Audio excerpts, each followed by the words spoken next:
Hôpital de Metz, fin de journée. Ah ouais?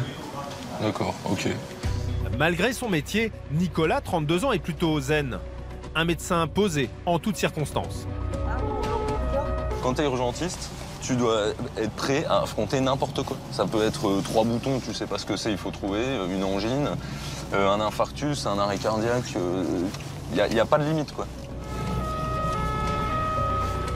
L'urgentiste est envoyé sur une intervention fréquente. Un accident qui frappe toutes les 5 minutes en moyenne. Le régulateur nous envoie il a peur que ce soit un infarctus, une crise cardiaque. Et rapidement, le pronostic vital peut être engagé.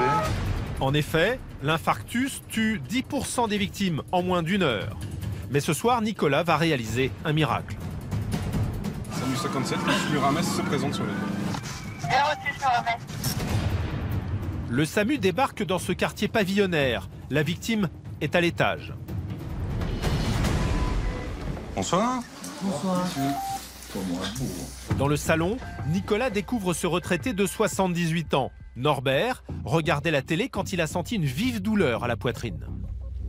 Vous avez mal dans la poitrine, monsieur? Oui. Montrez-moi où c'est que vous avez mal. Ça monte et ça descend? Oui. C'est la première fois que vous avez mal comme ça? Oui. Oui. Il y a urgence, mais comme chaque fois, Nicolas garde tout son calme et prend le temps d'expliquer la situation à la famille. Madame, vous êtes son épouse? Oui. Oui. Est-ce que vous pouvez me trouver une ordonnance, s'il vous plaît, de ces traitements à votre mari? Il n'y a pas de traitement. 0 traitement. Norbert, le retraité, présente tous les signes d'un infarctus, mais Nicolas a besoin d'une confirmation. Monsieur, je vais vous faire un électrocardiogramme. Ouais, faites ce que vous voulez, là.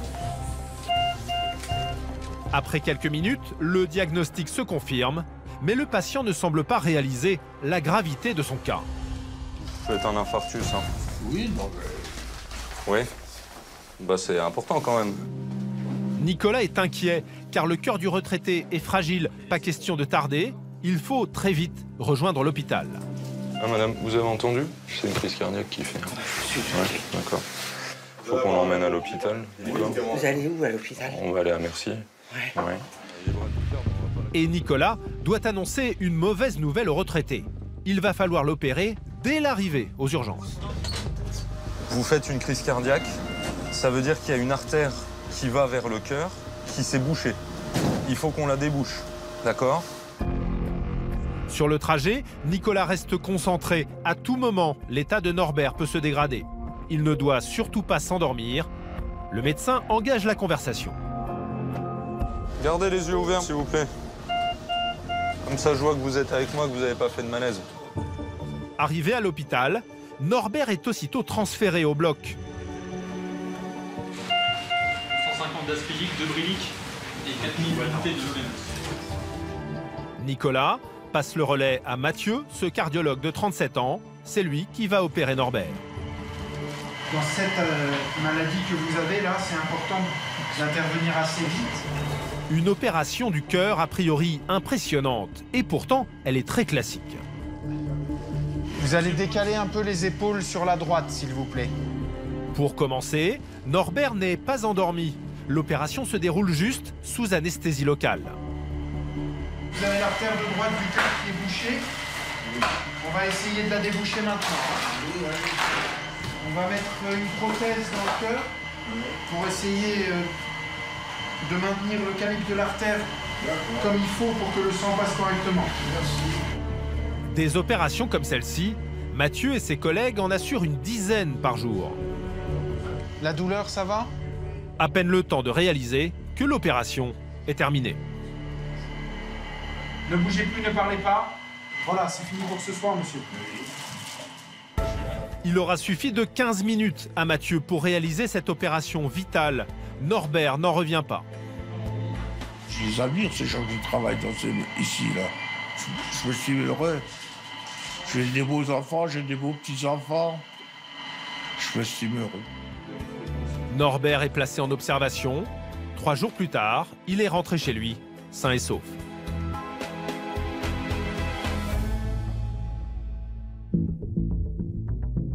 Au sein des urgences, les interventions s'enchaînent.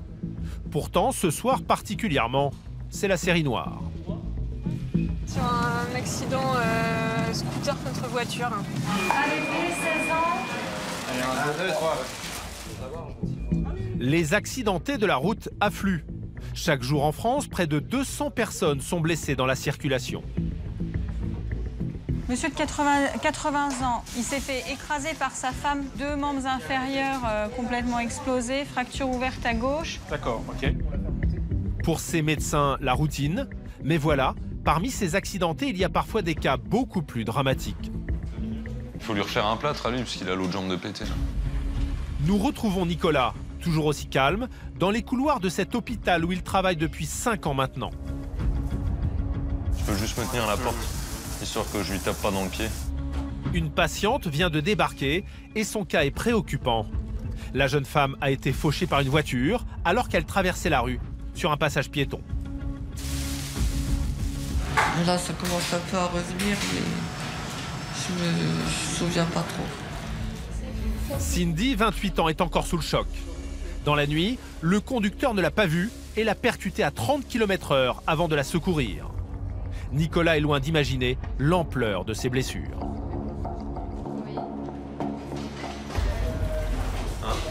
Mais c'est bizarre, je me souviens pas de tout. Oui, bah c'est normal. Hein. Vous vous souvenez pas du tout? Non. De quoi vous vous souvenez là? De rien. Ah, bah, vous vous souvenez de ce que vous avez fait ce matin ou cet après-midi? Ce matin, oui, j'ai ramené mon fils à l'école. La jeune mère de famille est couverte de blessures, mais surtout, elle risque de rester défigurée à vie.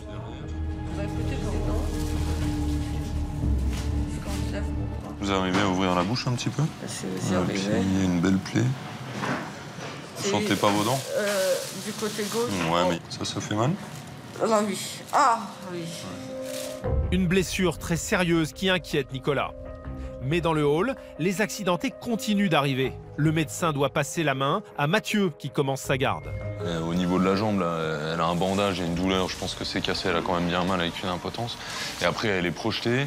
Et il y a un trauma crânien et de la face. Et surtout de la face, en fait. En poste depuis 7 ans à Metz, Mathieu, 37 ans, est un habitué des grands traumatisés. C'est vrai qu'ici, on a la filière des polytraumatisés qui s'est ouverte depuis quelques années. Donc on reçoit de plus en plus de malades accidentés et on commence à avoir l'habitude de prendre en charge ce genre de malades, effectivement. On va faire les radios là, de votre jambe et de votre épaule. Et on va surtout faire un scanner de tout le corps pour voir s'il n'y a pas des lésions cachées. Au vu des nombreux traumatismes que présente Cindy, Mathieu ne prend aucun risque et demande un bilan complet. Il faut quand même rapidement faire le diagnostic et être sûr qu'il n'y ait pas de lésions cachées, parce que parfois on se focalise sur un trauma alors qu'il peut y avoir, je sais pas, dans l'abdomen, une rate, quelque chose comme ça, c'est assez classique. Donc c'est pour ça que maintenant il est décidé, de manière un peu consensuelle, de faire des scanners corps entier à tous ces malades-là.